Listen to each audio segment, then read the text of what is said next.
To quote Ralph Waldo Emerson, it is not the length of life, but depth of life that matters. Indeed, both my parents epitomize that, and thank God they've had both. While memorials from the Taj Mahal to the many statues etch the lives and times of the greats, we as a family have always wanted to engrave them as acts of love, kindness, and generosity, which in essence is telling of our upbringing.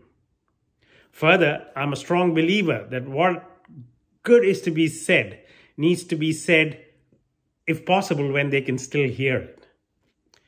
For many a Loyolite, these hallowed grounds were the fields of Eton, where we honed our life skills of public speaking, interpersonal communications, team building, critical thinking, problem solving, conflict resolutions, and such.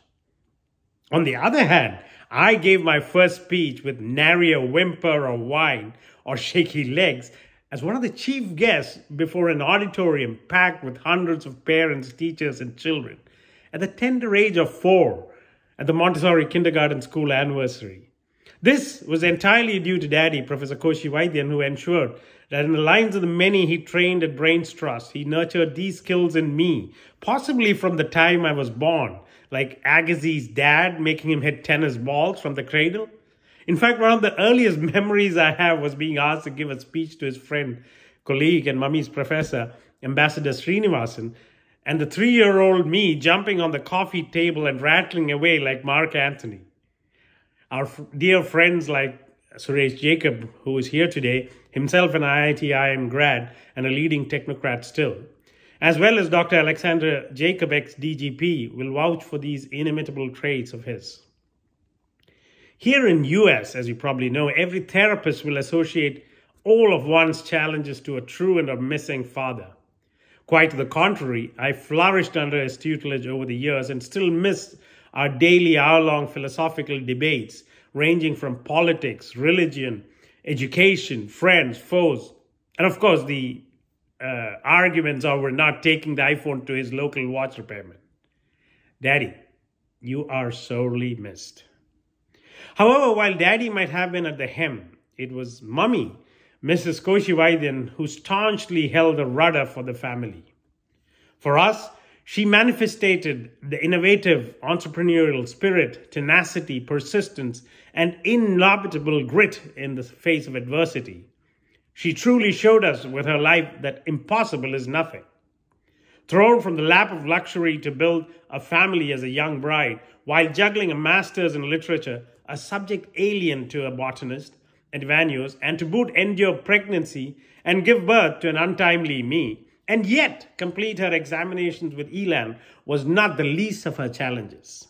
Time and again, whether it was debilitating asthma or later diabetes that she combated with hours of daily rigorous yoga, racing chickens in the backyard garden while growing vegetable garden on the terrace and an orchid garden in the front, or writing letters to editor raging against the iniquities against hapless women and the poor, or finding time to sit with the sick and needy cancer patients at RCC as part of Ashraya, organizing a dinner at the senior citizens, organizing a choir and garden at the Eventide old age home, all the while taking care of her tuition students and cooking a mouth-watering dinner for an unannounced guest, or rushing to the aid of her son who was critically ill in Madras during the peak of the Hindu-Muslim riots, or helping her daughter with her children.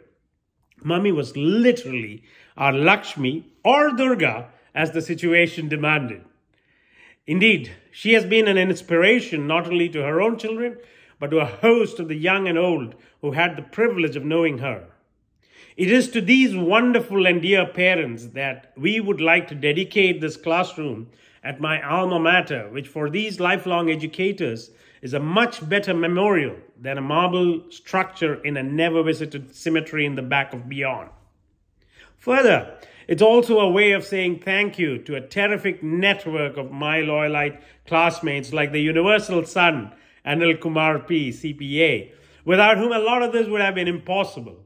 To the rudder of the 84 batch, Augustine Chandi, and Doctors Rajneesh Kumar, Bimal Kumar, and Ismail Syed, all of who have been resolutely by our times of need.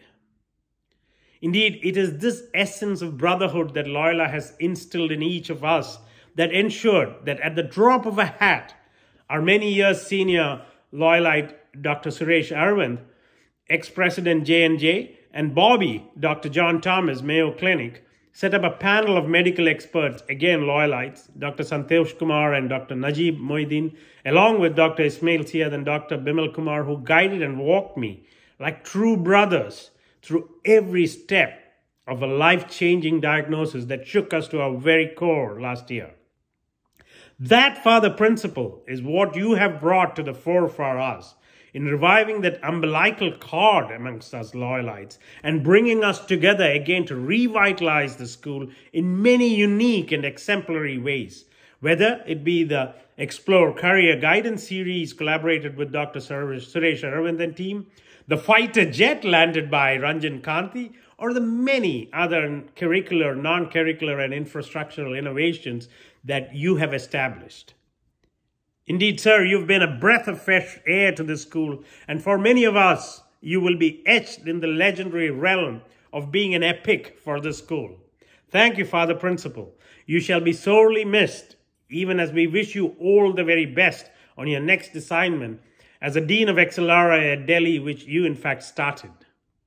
Last but not least, let me also thank our office manager, Leela Kurian, and her daughter, the true epitome of a doctor, Vidya Sakaria, who not only took care of both our parents like a granddaughter, but twice resuscitated Daddy, ensuring that we had enough time to bid our goodbyes. On behalf of our family, thank you all who took the time and effort to be here today.